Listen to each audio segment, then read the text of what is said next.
Hi అండి, welcome back to my channel. ఈ వీడియోలో ఎగ్ నూడిల్స్ని సింపుల్ అండ్ టేస్టీగా ఎలా ప్రిపేర్ చేసుకోవాలో చూసేద్దాం. ఫస్ట్ స్టవ్ పైన ఒక గిన్నె పెట్టుకొని అందులో 2 లీటర్ల వాటర్ తీసుకోవాలి. ఇప్పుడు ఇందులోనే కొద్దిగా ఉప్పు, కొద్దిగా నూనె వేసుకోవాలి. వాటర్ కొంచెం వేడయ్యాక అందులో నూడిల్స్ వేసుకోవాలి. నూడిల్స్ని 70 to 80% మాత్రమే ఉడికించాలి. చెక్ చేసుకుంటూ ఉడికించాలి, లేదంటే మెత్తగా అయిపోతే నూడిల్స్ బాగుండదు, స్టిక్కీగా అవుతాయి. ఈ విధంగా ఉడికిన తర్వాత ఒక స్ట్రైనర్లోకి తీసుకోవాలి. స్ట్రైనర్లోకి తీసుకున్నాక చల్లనీళ్ళు పోసుకొని ఈ విధంగా పొడి పొడిగా చేసుకోవాలి. అలాగే ఉంచితే ఆ వేడికి నూడిల్స్ ఇంకా స్టిక్కీగా అవుతాయి. ఇప్పుడు మళ్ళీ స్టవ్ పైన ఒక పెద్ద ప్యాన్ పెట్టుకొని అది హీట్ అయ్యాక అందులో 3 టేబుల్ స్పూన్ ఆయిల్ వేసుకోవాలి. ఆయిల్ హీట్ అయ్యాక అందులో ఎగ్స్ వేసుకోవాలి. ఈ నూడిల్స్కి ఆయిల్ కొంచెం ఎక్కువే పడుతుంది. ఇక్కడ నేను 4 ఎగ్స్ తీసుకున్నాను. మీరు నూడిల్స్ చేసుకునే క్వాంటిటీని బట్టి ఎగ్స్ తీసుకోవచ్చు. ఎగ్స్ వేసుకున్నాక మీడియం టు హై ఫ్లేమ్లో పెట్టి మాత్రమే ఫ్రై చేసుకోవాలి. ఈ విధంగా ఎగ్స్ చక్కగా ఫ్రై అయ్యాక వెజిటేబుల్స్ వేసుకోవాలి. ఇక్కడ నేను క్యాప్సికమ్, క్యారెట్, క్యాబేజీ, ఆనియన్, పచ్చిమిర్చి తీసుకున్నాను.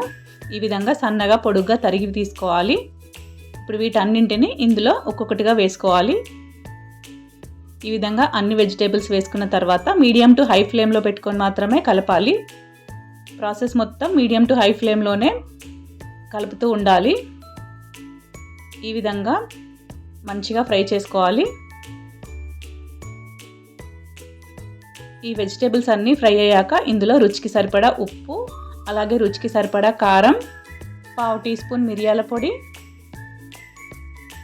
అలాగే ఒక 1/2 టీ స్పూన్ గరం మసాలా వేసుకోవాలి.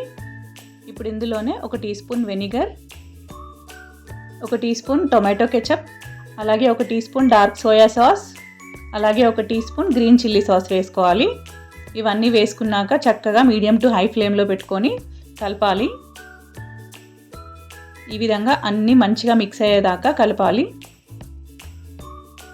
ఈ సాసెస్ అన్నీ వెజిటేబుల్స్కి పట్టిన తర్వాత ఇప్పుడు ఇందులో మనం ముందుగానే ఉడకబెట్టి పొడి పొడిగా చేసుకున్న నూడిల్స్ని ఇందులో వేసుకొని ఈ విధంగా 2 స్పూన్ల సహాయంతో ఈ విధంగా కలుపుకోవాలి.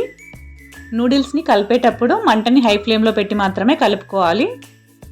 ఫ్లేవర్స్ అన్నీ నూడిల్స్కి పట్టేంత వరకు కలిపిన తర్వాత స్టవ్ ఆఫ్ చేసుకొని ప్లేట్లోకి సర్వ్ అవుట్ చేసుకొని పక్కన ఆనియన్తో తిన్నారంటే టేస్ట్ అదిరిపోతుంది.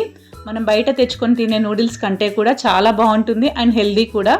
మీరు కూడా ఒకసారి ఈ విధంగా ట్రై చేసి ఎలా వచ్చిందో కామెంట్ బాక్స్లో కామెంట్ చేయండి. And thank you for watching this video. Please like, share and subscribe my channel.